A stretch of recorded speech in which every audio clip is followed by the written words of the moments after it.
Hey, what's up y'all, Vincent here. So right in front of me, I have myself one whole piece of chicken breast. Now people who are into fitness like chicken breast because it's one of, if not the most efficient piece of whole food in terms of calories and protein. Chicken breast is lean meat and has high protein.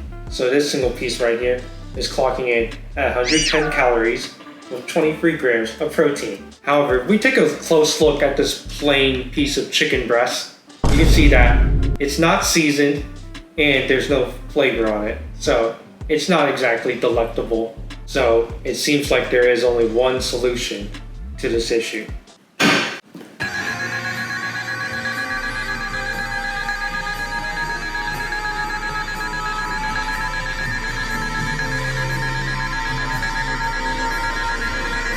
Job's done.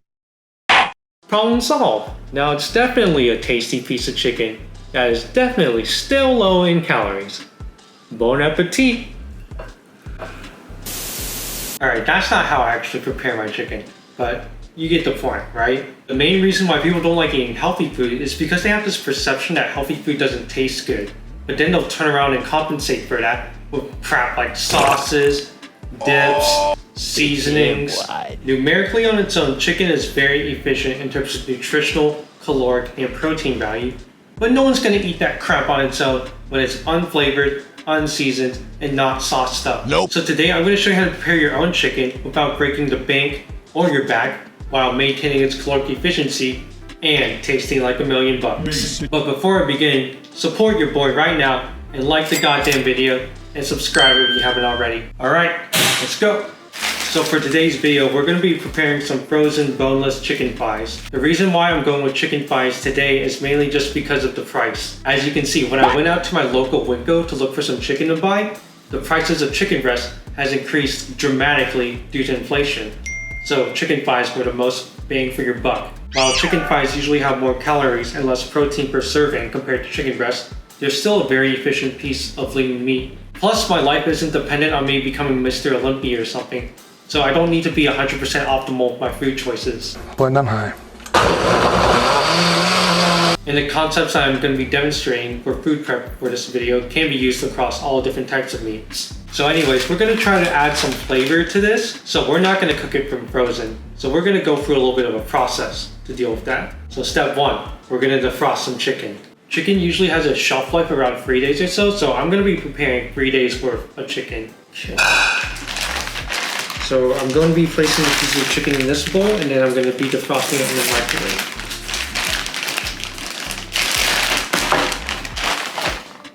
So I'm going to be eating a piece of chicken thigh for the next few days for lunch and dinner. So I'm going to prepare 5 pieces.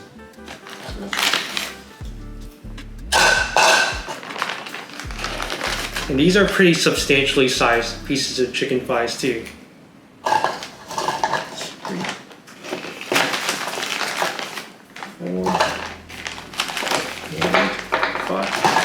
Okay, so I'm gonna bring this chicken here to the microwave to defrost. It's very important that we defrost it, not microwave it, because we don't want it to cook.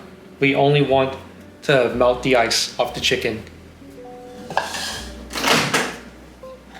And this is about 2 pounds.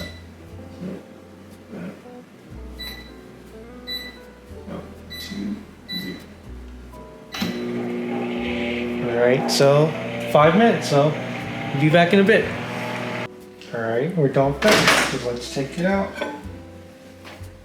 It's all nice and moist now. Alright, so now what I'm going to do is I'm going to drain this chicken and then I'm going to dry it. The reason why we do that is because we don't want our chicken to taste watery after we're done marinating it, and we want it to maintain as much of its base and the added flavor we're going to put on. Be right back. 12 seconds later.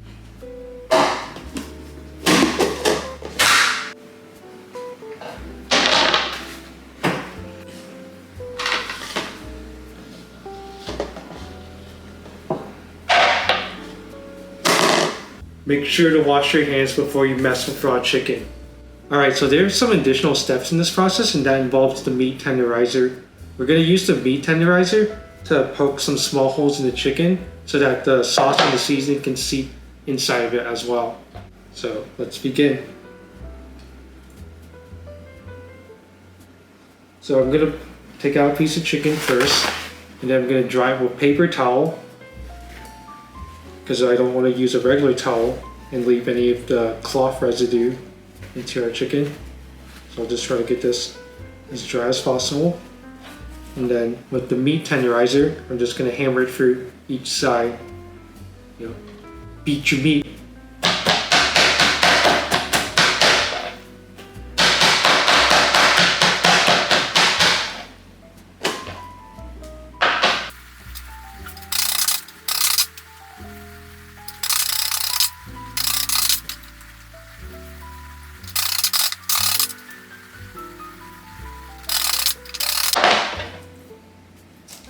Alright, now that we've dried out our chicken and beat it for its lunch money, let's introduce our contestants to join it in Flavor Town.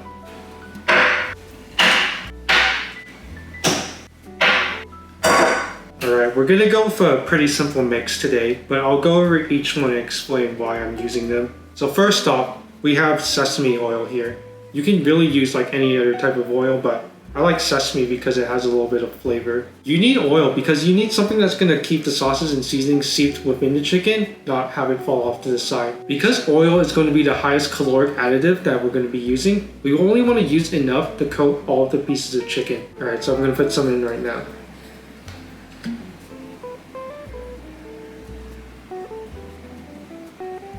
That's good.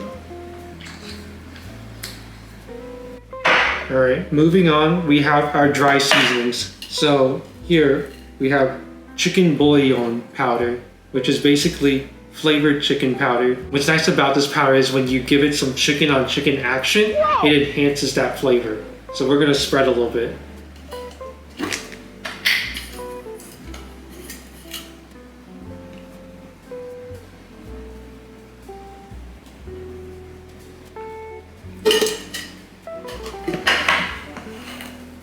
Notice how I'm being very liberal with how I'm spreading these additives, because I don't want it to have like such overwhelming flavor, but also I'm trying to minimize the amount of calories from them. So now we have Sicily salt with some truffle.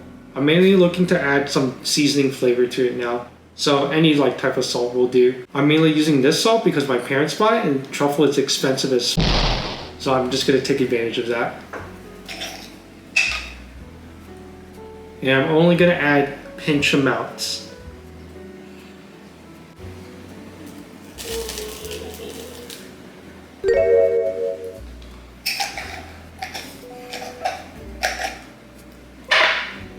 And now we got some Johnny's seasoning salt.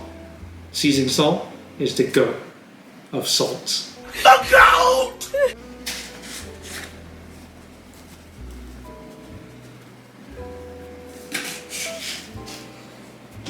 And now we have white pepper. The only other pepper we have in this house is in a pepper grinder, but I'm too lazy to use that, so I'm just gonna use the white pepper shaker.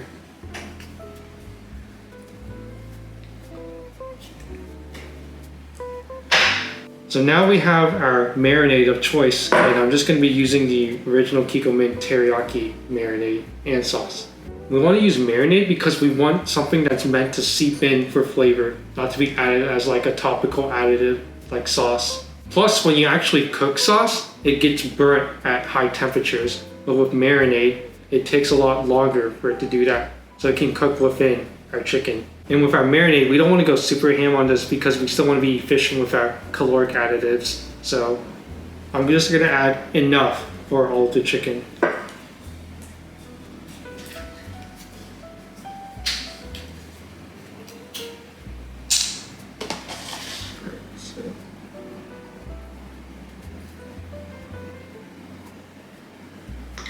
Yeah, we're good.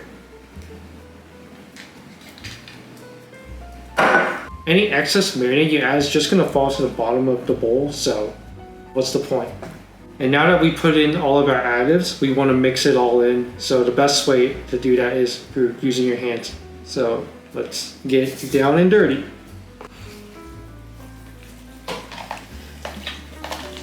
You want to make sure you spread all of the seasoning that you put on the very top piece onto the rest of the pieces of chicken. You want to give your meat a good old rub. Yeah, boy.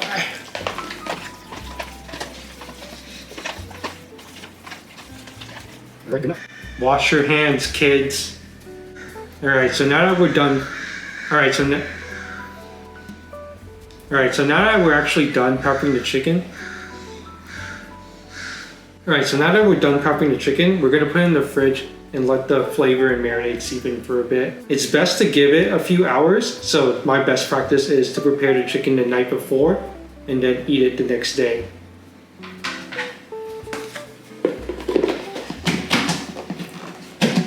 Alright, we'll come back to this tomorrow.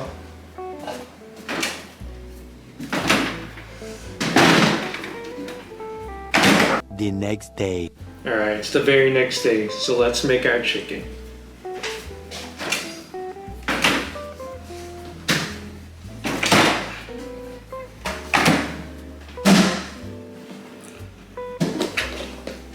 So you see, I didn't really use that much sauce, so this one doesn't look that saucy compared to other iterations, but we'll see how this goes. So there's a number of ways that you can cook this, but I mainly like to do baking or air frying because it will cook the chicken more evenly and give it a little bit of outside searing. You can do pan frying, but you have to watch over it and you have to be careful not to burn the sides. So I'm going to be using this little convection oven over here to bake the chicken. So I'm going to place one piece of chicken onto this foil lined tray.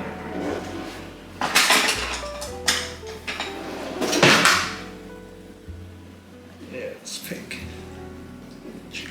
a big piece.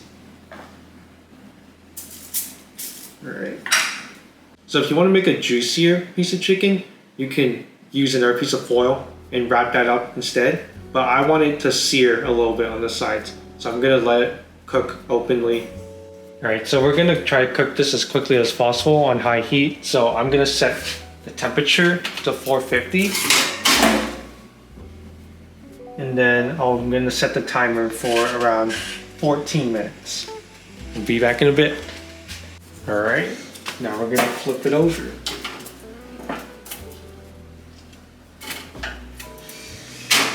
Set it for another 14 minutes. Alright, we're done. Let's plate it.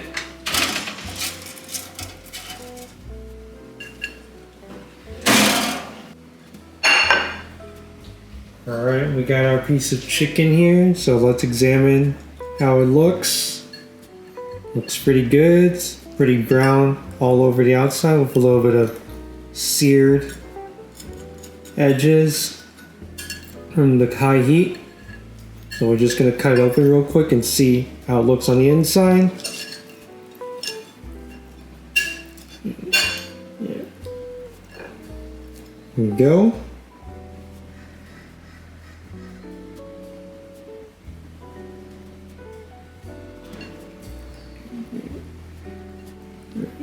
It doesn't really look good close up, but yeah, we can see it looks completely white, a little brown, so it's not raw at all. Yeah, completely good chicken. Yeah. Now, let's do a little bit of a taste test. Once I move the camera back over. Yeah. Yo.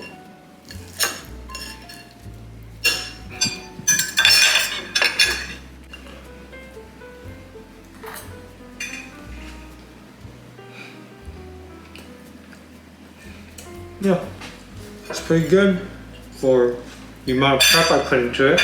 This iteration definitely could have used a little bit more marinade, but the seasoning is definitely there for flavor.